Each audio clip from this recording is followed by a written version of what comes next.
Happy Tuesday! Welcome to the Flow and Flourish Podcast. I am your host, the capacity coach, Nicole Roan, and I want to welcome you to the sister friend community and the safe space for you to take off your mask, put down that work face, to really talk openly and honestly about all the things that can come up for us as busy moms, wives, sisters, caretakers, recovering perfectionistas, all of that good stuff. Welcome to this space, and I'm so glad that you're here. If this is not your first rodeo and you have been listening for a while now, then welcome back, and thank you too for tuning in because we are 41 episodes in. Can you believe that? Gosh, time has gone so fast. So thank you again for coming, listening. Today we're going to have a really great episode. I am borrowing a phrase from Baby Boy. Okay? And that phrase is, Mama gotta have a life too. And we are about to get into it because there are so many reasons why you need to have a life outside of being a mom, a wife, an employee. You just have to have a life, okay? And I'm going to give you some ways to get a life, talk about some signs that you may have lost your identity, and then give you 3 key reasons why it's so important that mama got to have a life too. Speaking of mamas, I want to let you know that throughout the month of May, I am giving you 50% off of my Balance Booster one-on-one intensive coaching package.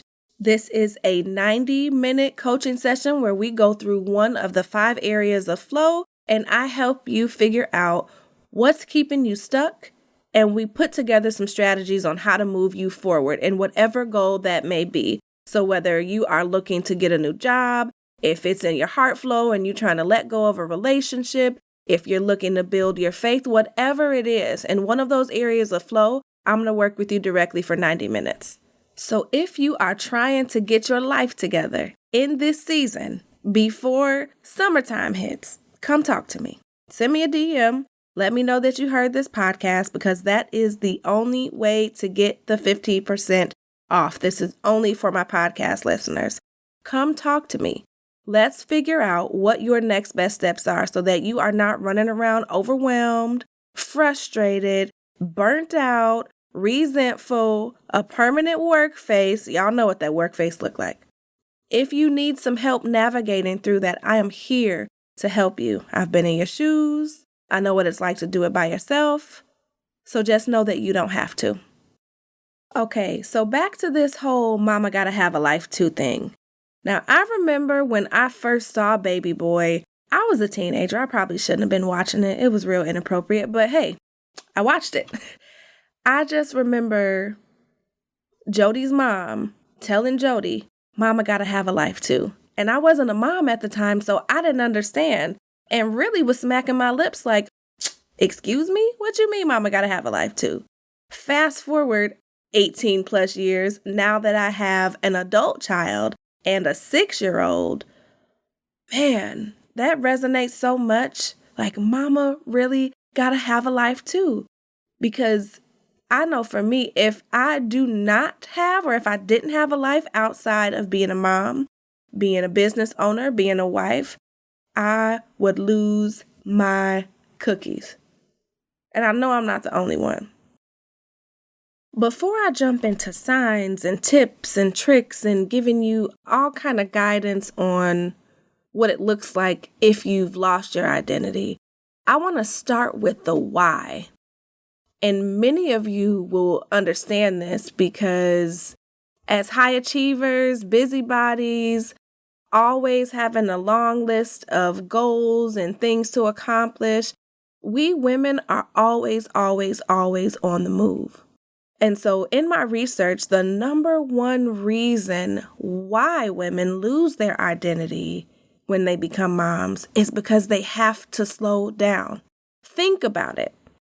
After you've had a baby, you literally got to sit down somewhere. And I remember very early, I told you guys, I think last week that, I had my daughter when I was 19. And I remember 2 days after getting out of the hospital, my mom was like, "Where do you think you're going?" Because I thought I was just going to go for a walk, right?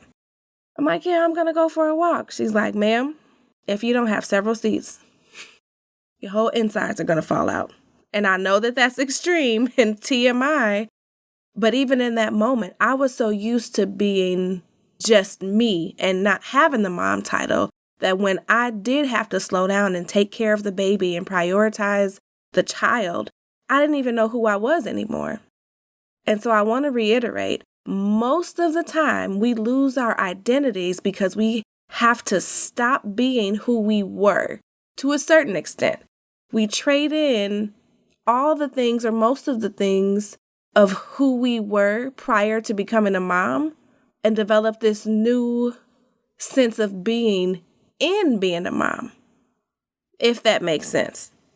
So let's get into what some of these signs look like. The very first one that really caught my attention is around me time. And if you've taken the capacity calculator, then you already know this is one of the very first questions that I ask in terms of managing and measuring your capacity. Sign number 1 is that me time is a bad word. Yes, ma'am.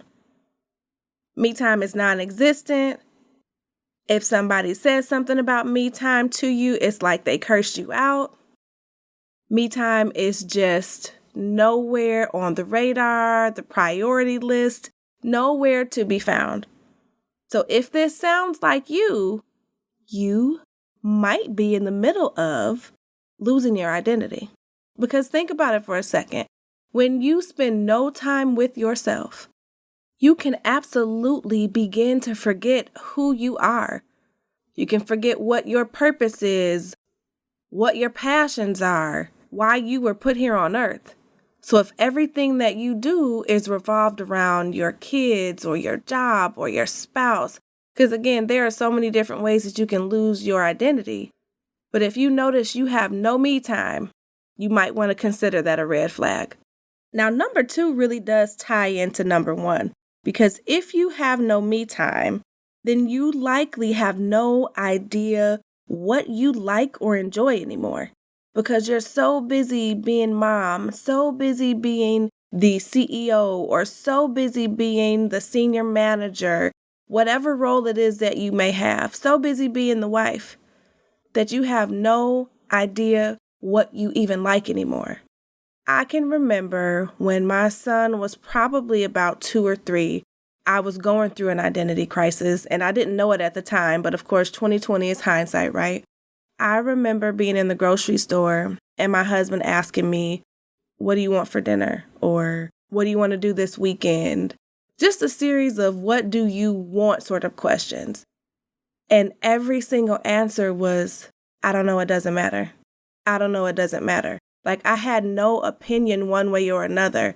And those of you who know me know that that is not me. Like I have an opinion, and I'm not going to say that I'm opinionated. Maybe slightly, but I remember replaying that conversation and feeling like, what happened? Like, who is this chick? I don't know what I want to eat. I don't know what I want to do. Like, I don't know is my new go-to answer. What is going on? And so it was one of those come to Jesus moments where I realized I was losing my identity. So if you don't know what you like, what you don't like, you have no opinion one way or the other, it's just meh. That's also a telltale sign. It's a really big red flag that you're losing your identity. And last but not least, with number 3, this one was also a biggie for me. Number 3 is that you have no social life. You don't know when the last time you saw an adult outside of your household. You haven't talked to your friends. You haven't seen your friends. The only friends you see are the people on TV. So you literally have no social life. Again, this is something that I realized around the same time that I was being all robotic in the grocery store. I realized I had not seen any of my friends in almost a year and a half, maybe 2 years. And so I was isolating And there was some underlying depression and anxiety as well.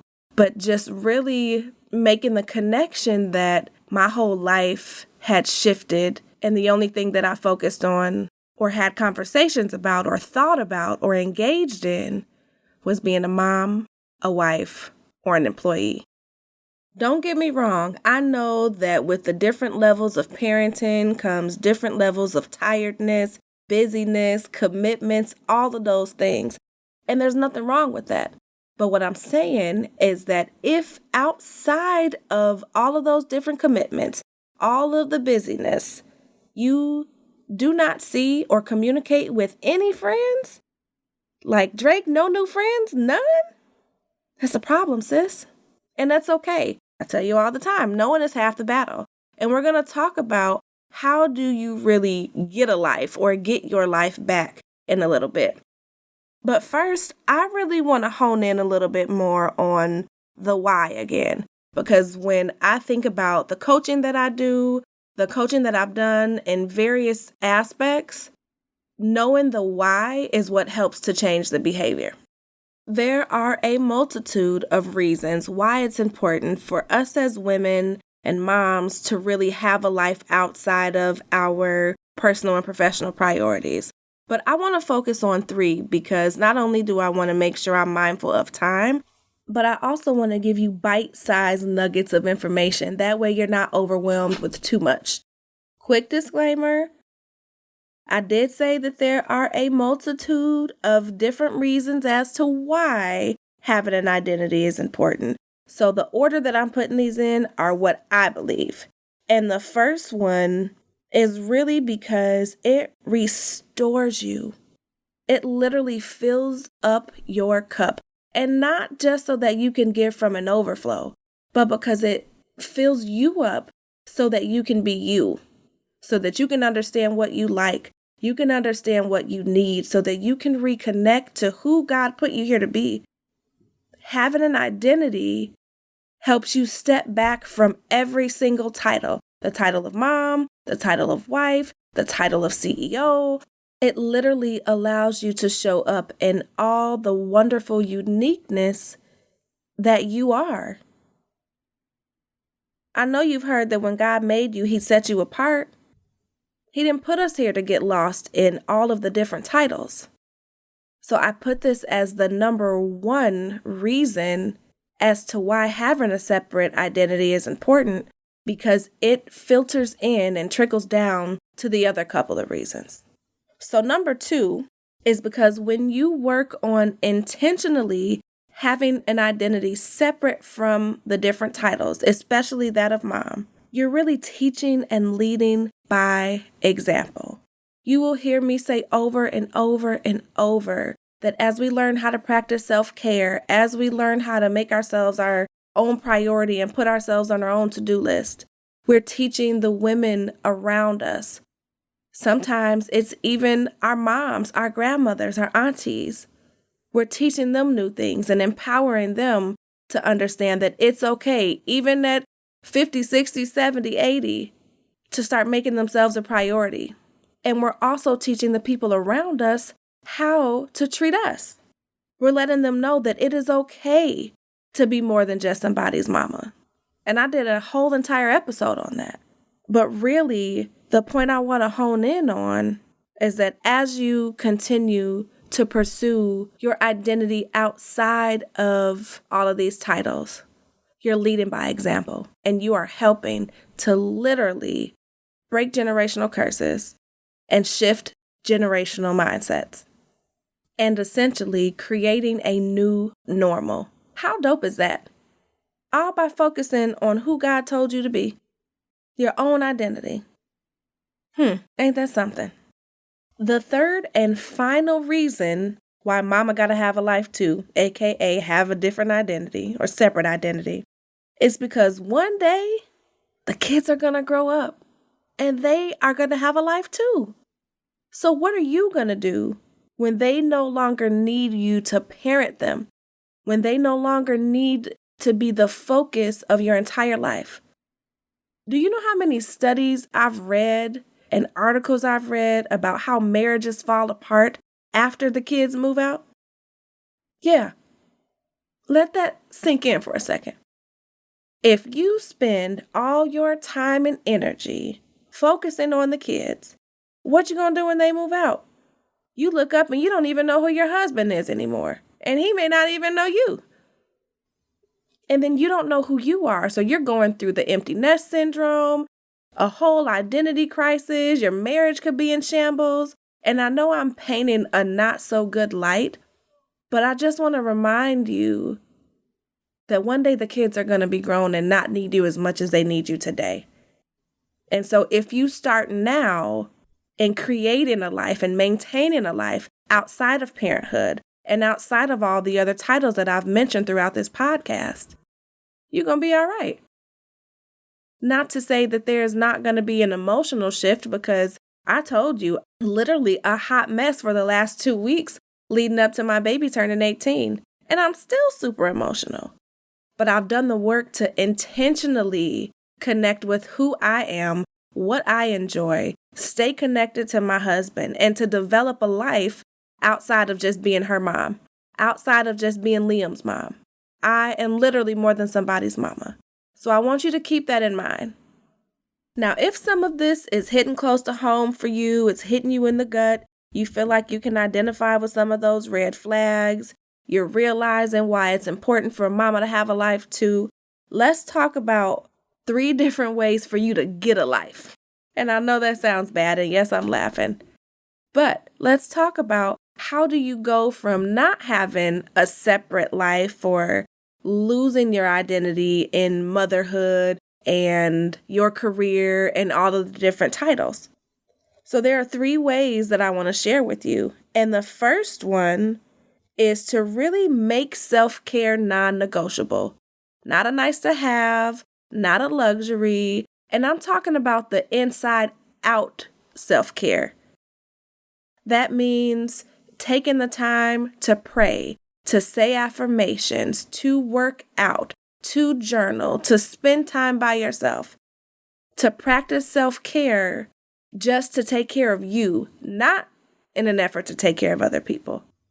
I'll say it again. You cannot pour from an empty cup.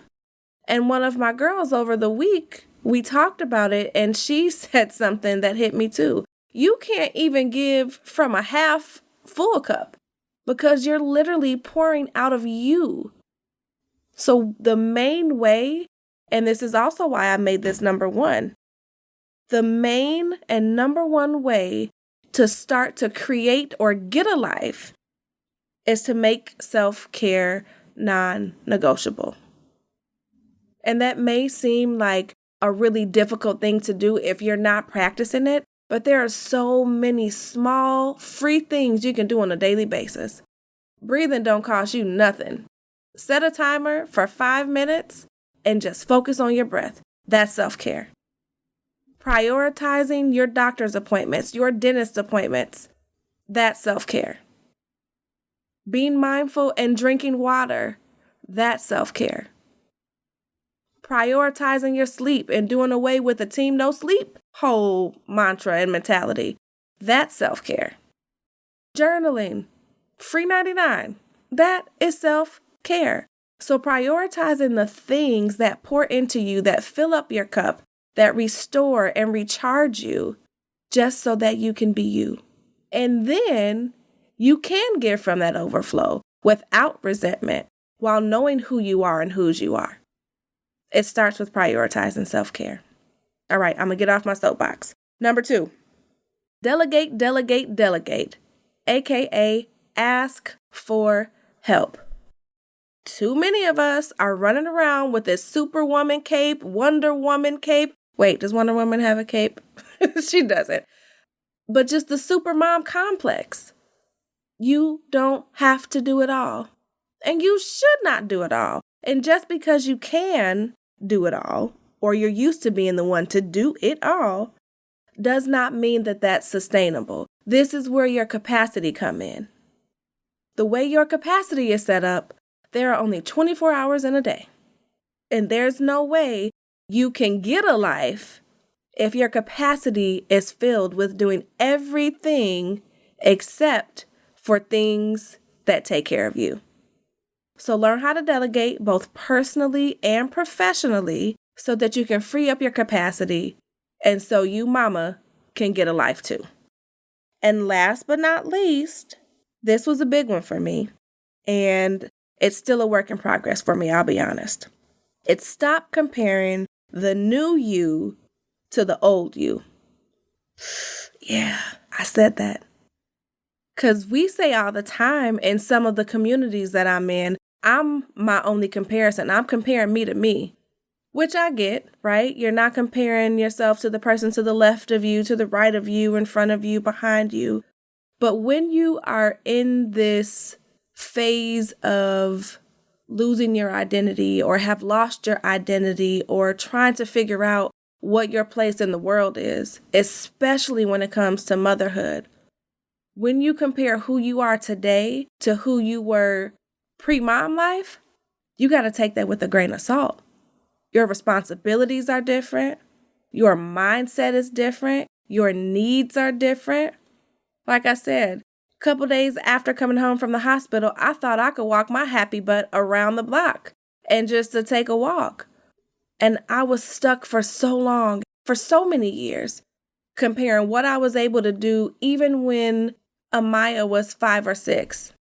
I remember in therapy talking about how, oh my gosh, 10, 15 years ago, I was working full time and going to school full time, and I was a single mom, but now I can't do any of that. It's like my wires touch at the smallest things. Well, ma'am, my capacity was so much different then, and that is okay.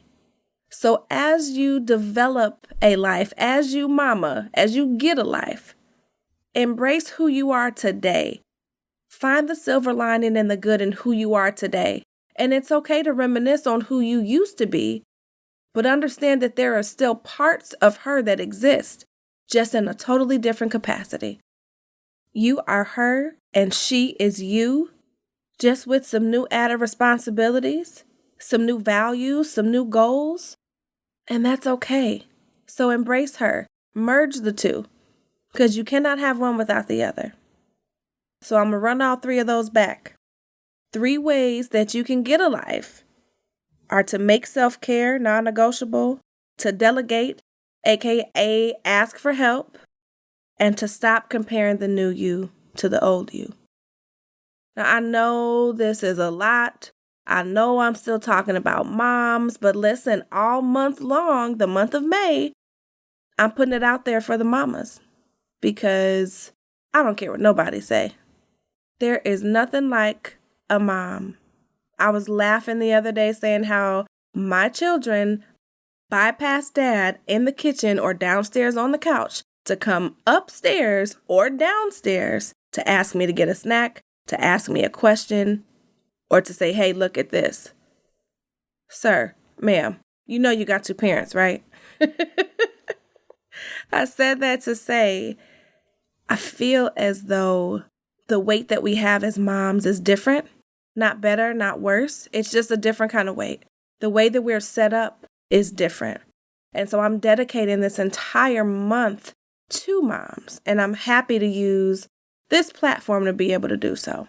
So with that, I want you to make sure that you share this podcast with at least 3 women that you know need to hear this. And if you have not already done so, please, please, please rate and review this podcast because it's going to help me to be positioned as a top podcast. So share the wealth because I know that there are so many people who need to know how to manage their capacity, how to create work-life balance, how to really be able to separate who they are as a mom, wife, employee from who they are as just a person, as a woman.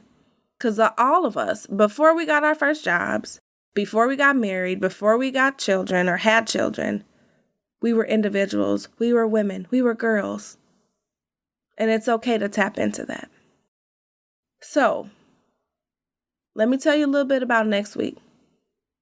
Next week, we are going to be talking to the boss mom coach, Miss Latika Vines herself, who work specifically with moms to create work-life balance, as well as to help them navigate throughout their careers. So I want you to make sure that you are subscribed, that you stay tuned, because she is going to be sharing so much valuable information. You know, I believe that I don't know it all. I don't pretend to. And I'm super excited to be able to bring her onto the podcast. So make sure you tune in next week. Also, I'm thinking about bringing a couple of people on or taking a couple of recordings for my 50th episode. I want to hear from you what your favorite episodes have been to date, how this podcast is helping you, and why you come back every single week. So you can either DM me, send me an email, message me on any of the social media platforms. Let me know, because I believe that the rest of the world hearing from you how and why this is helping you is really going to help other women. Okay? And I'll put out an email that kind of describes it as well, asking for it more formally. But I would love to get your feedback to incorporate as a celebration for my 50th episode happening in the next couple of weeks. Until next week, I pray that your week is off to a good start. I thank you for coming and spending time with me wherever you are listening to this. And I commend you for taking time to pour into yourself, because I know you're busy. I know you have a lot on your plate, and I don't take it for granted that you're here. So until next week, I look forward to continuing to be your capacity coach and helping you to create balance between your personal and professional life without ever having to sacrifice yourself, your family, and what matters to you most. Talk to you next week.